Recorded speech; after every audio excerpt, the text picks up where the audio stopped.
આ સાળંગપુરમાં સોનાની બુટી ખોવાણી બનેલી ઘટના. અમદાવાદના મણિનગર વિસ્તારમાં એક પટેલ પરિવાર રહેતો હતો. આ પતિ હરેશભાઈ પટેલ, આ પત્ની મીતાબેન અને તેમની એકમાત્ર દીકરી રિયા. હરેશભાઈ સરળ સ્વભાવના, આ વ્યવસાયે નાની દુકાન ચલાવતા. આ જ્યારે મીતાબેન ઘરની જવાબદારી સંભાળતા સંસ્કારી અને શ્રદ્ધાળુ સ્ત્રી. આ ઘણા સમયથી મીતાબેનના મનમાં એક અદ્રશ્ય ભાર હતો. આ દીકરીનું ભવિષ્ય, આ ઘરની આર્થિક સ્થિતિ અને જીવનમાં આવતી નાની મોટી અડચણો. તે રોજ હનુમાન દાદાનું સ્મરણ કરતી. અંતે એક દિવસ તેણે દ્રઢ નિર્ણય લીધો, હવે સાળંગપુર જઈને કષ્ટભંજન દાદાના દર્શન કરવા જ છે. આ નિર્ણય પાછળ કોઈ મોટી આશા નહોતી, પરંતુ અંતરની ઊંડી શ્રદ્ધા હતી. એક વહેલી સવાર, જ્યારે આકાશમાં સૂર્યદેવ હજી ઉગ્યા નહોતા, ત્યારે હરેશભાઈએ ઘરનો દરવાજો બંધ કર્યો. મીતાબેને પૂજાની નાની થેલી, કપડાં અને દીકરી માટે પાણીની બોટલ તૈયાર કરી. રૈયાના ચહેરા પર અજાણી ખુશી હતી. પહેલી વાર સાળંગપુર જવાની ઉત્સુકતા તેની આંખોમાં સ્પષ્ટ દેખાતી હતી. ગાડી આગળ વધતી રહી. રસ્તામાં હરેશભાઈ જૂની યાદો કહેતા રહ્યા. કેવી રીતે તેમણે મુશ્કેલીના સમયમાં હનુમાન દાદાને માનીને હિંમત મેળવી હતી. મીતાબેન શાંતિથી સાંભળતી હતી. મનમાં સતત દાદાનું નામ જપતી હતી. સાળંગપુર નજીક પહોંચતા જ વાતાવરણ બદલાઈ ગયું. રસ્તાની બંને બાજુ શ્રદ્ધાળુઓ, લાલ ધ્વજ, હનુમાન ચાલીસા અને મંદિરમાંથી આવતો ઘંટનાદ. આ બધું જ મનને અજીબ શાંતિ આપતું હતું. મંદિરના પ્રવેશદ્વાર પર પગ મૂકતા જ મીતાબેનની આંખો ભીની થઈ ગઈ. જાણે કોઈ અજાણી શક્તિએ તેના હૃદયને સ્પર્શી લીધું હોય. દર્શન માટેની લાંબી લાઈનમાં ઊભા રહીને પણ થાક લાગતો નહોતો. જ્યારે અંતે કષ્ટભંજન હનુમાન દાદાની પ્રતિમા સામે આવ્યા, ત્યારે મીતાબેનના હોઠ ધીમે ધીમે પ્રાર્થના બોલી રહ્યા હતા. મન સંપૂર્ણ શાંત હતું. દર્શન પૂર્ણ થયા પછી પરિવાર મંદિરના પ્રાંગણમાં થોડો સમય બેઠો. રૈયાએ પ્રસાદ લીધો અને મંદિરની આસપાસના દ્રશ્યો જોયા. પરિવારે ફોટા પાડ્યા. એક સાધુ પાસેથી સાળંગપુરના ઇતિહાસ અને પરસા વિશે વાત સાંભળી. મીતાબેને કાનમાં પહેરેલી તેની સોનાની બુટ્ટી પર હાથ ફેરવ્યો. એ બુટ્ટી માત્ર દાગીનો નહોતી, પરંતુ લગ્ન સમયે મળેલી માતા પિતાની આશીર્વાદરૂપ ભેટ હતી. એના સાથે ઘણી લાગણીઓ જોડાયેલી હતી. સાંજ પડતા પરિવાર નજીકની એક સાદી હોટલમાં રોકાયો. દિવસભરના થાક પછી ભોજન લીધું અને રૂમમાં આવ્યા. મીતાબેન થોડી થાકેલી હતી. તેણે કાનની બુટ્ટી ઉતારીને પલંગ પાસે રાખી હશે એવું તેના મનમાં હતું. પરંતુ ચોક્કસ યાદ નહોતું. એ સમયે તેને લાગ્યું કે ઉતાવળમાં કદાચ ધ્યાન નહીં ગયું હોય. રાત્રિ શાંતિથી પસાર થતી હતી. રૈયા ઊંઘી ગઈ હતી અને હરેશભાઈ મોબાઈલમાં મંદિરના ફોટા જોતા હતા. અચાનક મીતાબેનને એક વિચારે ઝંઝોડ્યા. તેણે હાથ કાન પાસે લઈ ગયા. એક કાન ખાલી લાગ્યું. હૃદય ધડકવા લાગ્યું. તરત બીજા કાન પાસે હાથ મૂક્યો. ત્યાં બુટ્ટી હતી. એક ક્ષણ માટે મગજ શૂન થઈ ગયું. તે ઊભી થઈ. પલંગ પર, જમીન પર, ટેબલ પર નજર દોડાવી. હરેશભાઈએ પૂછ્યું, શું થયું? મીતાબેન ધીમા અવાજે બોલી, એક બુટ્ટી નથી. પછી જે ક્ષણો આવી, તે મીતાબેનના જીવનની સૌથી ભયજનક ક્ષણો હતી. બંને પતિ પત્ની આખો રૂમ ખંખેરી નાખ્યું. બાથરૂમ, ચાદર, કપડાં, બેગ, બધે શોધ્યું. પણ બુટ્ટી ક્યાંય ન મળી. મીતાબેનના ચહેરા પર ચિંતા, અફસોસ અને પોતાની ભૂલનો ભાર સ્પષ્ટ દેખાતો હતો. આંખોમાં આંસુ આવી ગયા. તે વારંવાર કહેતી રહી, મારી બેદરકારીથી થયું. આ બુટ્ટી મારા માટે કેટલી મહત્વની હતી. હરેશભાઈ સાંત્વના આપવાનો પ્રયાસ કરતા રહ્યા. પરંતુ અંદરથી તેઓ પણ ગભરાયેલા હતા. પૈસાની કિંમત કરતાં વધારે પત્નીની લાગણી તેમને વ્યથિત કરતી હતી. રાત્રિ ધીમે ધીમે આગળ વધતી રહી. પરંતુ રૂમમાં શાંતિ નહોતી. મીતાબેન પલંગ પર બેઠી બેઠી હનુમાન દાદાનું સ્મરણ કરવા લાગી. તેણે આંખ બંધ કરી અને મનથી વિનંતી કરી, દાદા, જો મારી ભૂલ થઈ હોય તો માફ કરજો. પણ જો શક્ય હોય તો મારી બુટી પાછી મળવા મદદ કરજો. હોટલના રૂમમાં રાત્રિ આગળ વધતી રહી. પરંતુ મીતાબેન માટે સમય જાણે થંભી ગયો હતો. પલંગ પર સૂઈ જવાનો પ્રયાસ કરતી. પરંતુ આંખ બંધ કરતા જ એક જ દ્રશ્ય સામે આવતું. ખાલી કાન અને ખોવાયેલી બુટી. તે વારંવાર મનમાં પાછું યાદ કરતી કે મંદિર, પ્રસાદ, ભીડ, હોટલ, ક્યાંક તો ભૂલ થઈ જ હશે. ક્યારેક લાગતું મંદિરની લાઈનમાં પડી ગઈ હશે, તો ક્યારેક લાગે હોટલના રૂમમાં જ હશે. પરંતુ જેટલું વિચારે તેટલું મન વધુ અશાંત બનતું ગયું. આંખમાંથી સૂપ-સાપ આંસુ વહેવા લાગ્યા. હરેશભાઈ બહારથી મજબૂત દેખાવા પ્રયત્ન કરતા હતા, પરંતુ અંદરથી તેઓ પણ ચિંતામાં ગરકાવ હતા. તેમને ખબર હતી કે આ માત્ર સોનાનું આભૂષણ નથી, પરંતુ મીતા માટે લાગણીઓથી ભરેલું એક સમરણ છે. રિયા ઊંઘમાં હતી, પરંતુ માતાની બેચેની જાણે આખા રૂમમાં ફેલાઈ ગઈ હતી. અંતે મીતાબેન પલંગ પરથી ઊભી થઈ, બારી પાસે ઊભી રહી અને મંદિરમાંથી આવતી હવા સાથે હનુમાન દાદાનું નામ ધીમેથી બોલવા લાગી. એ ક્ષણોમાં તે કોઈ ચમત્કારની અપેક્ષા નહોતી રાખતી. બસ મન હલકું થઈ એ જ ઈચ્છા હતી.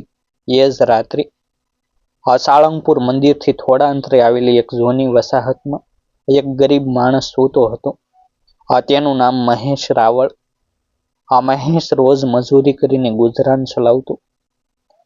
ક્યારેક મંદિર આસપાસ સાફ સફાઈનું કામ મળતું, તો ક્યારેક યાત્રાળુઓને પાણી પાવાનું. જીવનમાં સુખ બહુ ઓછું મળ્યું હતું, પરંતુ ઈમાનદારી અને શ્રદ્ધા તેની સૌથી મોટી સંપત્તિ હતી. તે પણ દરરોજ હનુમાન દાદાને નમન કરતો અને કહેતો, દાદા, જે આપ્યું છે તેમાં સંતોષ રાખવાની શક્તિ આપજો. આ દિવસ મહેશ માટે પણ સામાન્ય નહોતું. સાંજે મંદિરના પ્રાંગણની સાફ સફાઈ કરતા સમયે તેને જમીન પર કંઈક ચમકતું દેખાયું. પહેલા તો તેણે ધ્યાન ન આપ્યું, પરંતુ ફરી નજર ગઈ ત્યારે ઝૂકીને જોયું. તે એક સોનાની બુટી હતી. હાથમાં લેતા જ તેને ખબર પડી કે આ સામાન્ય વસ્તુ નથી. ક્ષણભર માટે તેના હૃદયની ધડકન તેજ થઈ ગઈ. તેના મનમાં વિચાર આવ્યો, આ દાગીનો વેચી દઉં તો ઘરનું દેવું ઉતરી જાય, બાળકો માટે કપડાં લઈ શકું. પણ તરત જ તેના મનમાં બીજો અવાજ ઉઠ્યો. આ અવાજ લાલચનો વિરોધ કરતો હતો.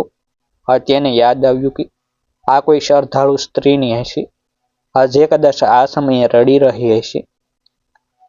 મહેશે બુટીને હાથમાં જોરથી પકડી અને આંખ બંધ કરી. મંદિર તરફ જોઈને તેણે ધીમે બોલ્યું, દાદા, તમે જ કહો, શું કરું? તે બુટીને ખિસ્સામાં મૂકી અને ચૂપચાપ ઘરે પાછો ફર્યો. પરંતુ મનમાં ભારે સંઘર્ષ ચાલી રહ્યો હતો. રાત્રે જ્યારે મહેશ સૂવા ગયો, ત્યારે બુટી તેના તકિયા નીચે હતી. ઊંઘ આવી નહીં. વારંવાર તેને લાગતું કે કોઈ તેને જોઈ રહ્યું છે. આંખ મીચતા જ હનુમાન દાદાની પ્રતિમા સામે આવતી. સ્વપ્ન અને જાગૃત અવસ્થા વચ્ચે એક ક્ષણ આવી, જ્યાં તેને લાગ્યું કે દાદા તેની સામે ઊભા છે. કોઈ શબ્દ બોલાયો નહોતો, પરંતુ સંકેત સ્પષ્ટ હતો, સત્યનો માર્ગ પસંદ કર. મહેશ ગભરાઈને બેઠો થઈ ગયો. કપાળ પર પરસેવો હતો, પરંતુ મન અચાનક શાંત લાગ્યું. બીજી તરફ હોટલના રૂમમાં મીતાબેન આખી રાત્રિ દાદાનું સ્મરણ કરતી રહી. એક સમયે તેણે પોતાને સમજાવ્યું કે જે થયું તે સ્વીકારી લેવું જોઈએ. છતાં અંતરના ખૂણે એક આશાનો દીવો ઝળહળતો રહ્યો. સવાર પડતા જ તેણે નિર્ણય કર્યો કે મંદિર જઈને ફરી પૂછપરછ કરશે. હરેશભાઈ પણ સંમત થયા. તેઓ જાણતા હતા કે કદાચ બુટી નહીં મળે, પરંતુ પ્રયત્ન કરવો જરૂરી હતો. સવારે મહેશ વહેલો ઉઠી ગયો. તેણે બુટીને ફરી હાથમાં લીધી અને ધ્યાનથી જોઈ. તે બુટી પર કોઈ વિશેષ નકશો નહોતો, પરંતુ તેની ઝગમગાટ કંઈક અલગ જ લાગતી. તેણે નક્કી કર્યું કે આજે મંદિર પાસે જઈને જે કોઈ દુઃખી દેખાય તેને પૂછશે. તેની પાસે કોઈ બોર્ડ નહોતું, કોઈ જાહેરાત નહોતી, ફક્ત અંતરાત્માનો વિશ્વાસ હતો. તે ધીમે પગલે મંદિર તરફ આગળ વધ્યું. આ સમયે મીતાબેન અને હરેશભાઈ પણ મંદિર તરફ આવી રહ્યા હતા. મીતાબેનના ચહેરા પર થાક અને આશા બંને એકસાથે હતા. દર્શન પછી તેઓ બહાર આવ્યા. પરંતુ મીતાબેનનું મન ભારે જ હતું. તેણે છેલ્લી વાર દાદાને નમન કર્યું અને આંખ બંધ કરી. તેને ખબર નહોતી કે થોડા જ પગલાં દૂર કોઈ એવો માણસ ઊભો છે જે તેના જીવનની સૌથી મોટી ચિંતા દૂર કરવાની તૈયારીમાં છે. મહેશ મંદિરના પ્રવેશ દ્વાર પાસે ઊભો રહ્યો. ઘણા લોકો પસાર થતા રહ્યા. કોઈના ચહેરા પર ઉતાવળ, કોઈના પર આનંદ. તે દરેક સ્ત્રીના કાન તરફ નજર કરતો નહોતો, પરંતુ કોઈના ચહેરા પર દુઃખ દેખાય તો તેનું મન ખેંચાઈ જતું. અચાનક તેની નજર મીતાબેન પર પડી. તેના ચહેરા પર અજીબ ઉદાસી હતી. મહેશનું હૃદય જોરથી ધડક્યું. જાણે અંતરાત્માએ કહ્યું હોય એ જ છે, પણ તે તરત આગળ વધ્યો નહીં. સંકોચ, ડર અને અચકાટ વચ્ચે થોડો સમય પસાર થયો.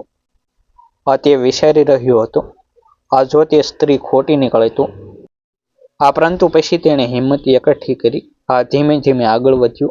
હાથમાં બુટી પકડી હતી, પણ હજી બતાવી નહોતી. મંદિરના પ્રવેશ દ્વાર પાસે સવારની ધૂપ ધીમે ધીમે ફેલાઈ રહી હતી. દર્શન કરીને બહાર આવતા લોકોના ચહેરા પર શાંતિ હતી. પરંતુ મીતાબેન માટે એ શાંતિ હજી અધૂરી હતી. તેણે અંતિમ વખત હનુમાન દાદાની પ્રતિમા તરફ જોઈને હાથ જોડ્યા. આંખ બંધ કરતા હૃદયમાં એક જ પ્રાર્થના હતી, દાદા, હવે જે પણ થાય, અમને સ્વીકારવાની શક્તિ આપજો. હરેશભાઈ શાંત ઊભા રહ્યા. પત્નીના મનની સ્થિતિ તેઓ સારી રીતે સમજી રહ્યા હતા. રૈયા તેમની વચ્ચે ઊભી હતી. પરંતુ બાળમનથી પણ તેને લાગતું હતું કે આજે કંઈક અલગ થવાનું છે. એ ક્ષણે થોડા અંતરે ઊભેલા મહેશ રાવળનું હૃદય જોરથી ધડકતું હતું. તેણે હાથમાં પકડી રાખેલી બુટી તરફ જોયું. સૂર્યપ્રકાશમાં તે બુટી ઝગમગી ઉઠી. જાણે પોતે સાચા માલિક સુધી પહોંચવા આતુર હોય. મહેશના મનમાં એક ક્ષણ માટે ફરી શંકા ઉઠી. શું હું સાચું કરી રહ્યો છું?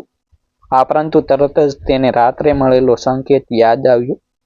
તેણે ઊંડો શ્વાસ લીધો અને ધીમે પગલે મીતાબેન તરફ આગળ વધ્યો. મહેશ થોડું દૂર આવીને ઊભો રહ્યો. અવાજ કાઢવાની હિંમત થઈ નહીં. તેણે નજર નીચે રાખી. મીતાબેન જ્યારે આગળ વધવા લાગી, ત્યારે મહેશના મોઢેથી અચાનક શબ્દો નીકળી ગયા, બહેન. અવાજમાં સંકોચ હતો, પરંતુ સચ્ચાઈ પણ હતી. મીતાબેન થંભી ગઈ. હરેશભાઈએ પણ ચકિત થઈને તેની તરફ જોયું.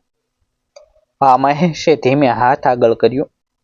તેની હથેળી ખુલ્લી અને તેમાં સોનાની બુટી ઝળહળતી દેખાઈ. એક ક્ષણ માટે સમય અટકી ગયો. મીતાબેનની નજર બુટી પર પડી અને આંખો ફાટી ગઈ. એ જ બુટી, એ જ આકાર, એ જ નાજુક ડિઝાઇન. તેના હોઠ કંપી ગયા. તે બોલી શકી નહીં. હાથ કાન તરફ ગયો અને ખાલી જગ્યા સ્પષ્ટ અનુભવાઈ. હરેશભાઈ બુટી જોઈ અને તરત સમજી ગયા. મીતાબેનની આંખોમાંથી આંસુ વહેવા લાગ્યા. તે રડી પડી. પણ આ આંસુ દુઃખના નહોતા. આ આંસુ રાહતના, વિશ્વાસના અને આશ્ચર્યના હતા. મહેશે નમ્રતાથી કહ્યું, બહેન, ગઈકાલે મંદિર પાસે સાફ સફાઈ કરતા આ બુટી જમીન પર મળી હતી.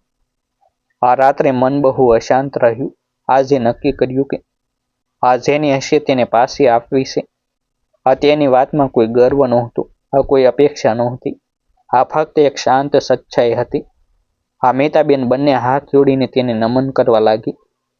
હરેશભાઈની આંખો પણ ભીની થઈ ગઈ.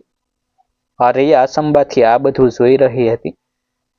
હરેશભાઈએ મહેશનો હાથ પકડી લીધો અને કહ્યું, ભાઈ, તમે આપ્યું છે તે માત્ર આભૂષણ નથી, પરંતુ અમારી લાગણી છે. તેમણે ખિસ્સામાંથી પૈસા કાઢવાનો પ્રયાસ કર્યો. પરંતુ મહેશે તરત હાથ પાછળ ખેંચી લીધો. તેણે શાંત અવાજે કહ્યું, ભાઈ, આ દાદાનું કામ છે, હું માત્ર માધ્યમ છું. પૈસાની મને જરૂર છે, પણ સત્યની વધુ છે. આ શબ્દો સાંભળીને આસપાસ ઉભેલા લોકો પણ થંભી ગયા. મંદિરના પ્રાંગણમાં આ ઘટના ધીમે ધીમે બધાની વચ્ચે ફેલાઈ ગઈ. કેટલાક લોકોની આંખોમાં આંસુ હતા, તો કેટલાક આશ્ચર્યમાં હતા. મીતાબેન ફરી હનુમાન દાદાની પ્રતિમા તરફ વળી. તેણે આંખ બંધ કરી અને અંતરથી કહ્યું, દાદા, તમે આજે મારી શ્રદ્ધા બસાવી લીધી. તે ક્ષણે તેના મનમાંથી બધી ચિંતા દૂર થઈ ગઈ હતી. હવે તે જાણતી હતી કે વિશ્વમાં હજી સચ્ચાઈ અને ઈમાનદારી જીવંત છે. હરેશભાઈએ મહેશને પરિવાર સાથે પ્રસાદ લેવા કહ્યું. આ મહેશે સંકોચથી સ્વીકાર્યું. આ ત્રણેય સાથે મંદિરની સીડીઓ પર બેઠા. આ વાતચીત દરમિયાન મહેશના જીવનની તકલીફો સામે આવી. પરંતુ તેની આંખોમાં કોઈ ફરિયાદ નહોતી. આ મીતાબેનના મનમાં તેના માટે માન અને આદર વધી ગયો. આ જતા પહેલા તેણે પોતાના હાથથી મહેશને પ્રસાદ આપ્યો. આ ખૂબ આગ્રહ કરીને હરેશભાઈએ તેને 10,000 રૂપિયા આપ્યા. એ ક્ષણ કોઈ ઔપચારિકતા નહોતી, પરંતુ માનવતા અને શ્રદ્ધાનું સંગમ હતી. જ્યારે પરિવાર સાળંગપુર છોડીને અમદાવાદ પાછો ફર્યો, ત્યારે રસ્તામાં કોઈ ખાસ વાત નહોતી થતી. પરંતુ દરેકના મનમાં એક ઊંડો અનુભવ હતો. અમિતાબેન વારંવાર કાનમાં પહેરેલી બુટી પર હાથ ફેરવતી અને સ્મિત કરતી. હવે તે બુટી માત્ર સોનાની નહોતી, પરંતુ એક સત્ય ઘટનાની સાક્ષી બની ગઈ હતી. હરેશભાઈએ મનમાં નક્કી કર્યું કે આ ઘટના તેઓ જીવનભર ભૂલશે નહીં. આ સ્ટોરી અહીં પૂરી થઈ છે, પરંતુ તેનો સંદેશ ઘણો ઊંડો છે. જ્યાં શ્રદ્ધા સાચી હોય, ત્યાં માર્ગ ખુદ બની જાય છે. જ્યાં અંતરાત્મા જીવંત હોય, ત્યાં ગરીબી પણ મહાન બની જાય છે. અને જ્યાં હનુમાન દાદાનું સ્મરણ હોય, ત્યાં અશક્ય પણ શક્ય બની જાય છે. આ માત્ર એક બુટી મળવાની ઘટના નથી, પરંતુ સત્ય, માનવતા અને ભક્તિના ચમત્કારની અવિસ્મરણીય ઘટના છે. અંતમાં, જો આ સત્ય ઘટનાએ તમારા દિલને સ્પર્શ્યું હોય, જો હનુમાન દાદાની મહિમા અને એક ગરીબ માણસની ઈમાનદારી તમને અંદરથી હલાવી ગઈ હોય, તો કૃપા કરીને આ વિડીયોને લાઈક કરજો. તમારી એક લાઈક અમને આવી વધુ સાચી અને ભાવનાત્મક સ્ટોરીઓ તમારી સુધી લાવવા પ્રેરણા આપે છે. આ સ્ટોરી કોઈ એક વ્યક્તિ માટે નથી, પરંતુ દરેક માટે છે, જે આજે પણ સત્ય અને શ્રદ્ધામાં વિશ્વાસ રાખે છે. એટલે તેને તમારા પરિવાર, મિત્રો અને સ્નેહીજનો સાથે જરૂરથી શેર કરજો. અને જો તમે આવી સત્ય ઘટનાઓ, ધાર્મિક ચમત્કારો અને હૃદયસ્પર્શી સ્ટોરીઓ સાંભળવા માંગતા હો, તો અમારી યુટ્યુબ ચેનલને હમણાં જ સબસ્ક્રાઈબ કરજો. સબસ્ક્રાઈબ કરીને બાજુમાં આવેલ ઘંટડીના નિશાનને દબાવશો, જેથી આવી દરેક નવી સ્ટોરી સૌથી પહેલા તમને મળી રહે. હનુમાન દાદાની કૃપા સદા તમારા પર બની રહે. કોમેન્ટમાં જય હનુમાન દાદા લખશો. ફરી મળીશું એક નવી સ્ટોરી સાથે. આભાર. જય હિન્દ, જય ભારત. આ વિડીયોને લાઈક અને હાઈપ કરવાનું ભૂલશો નહીં.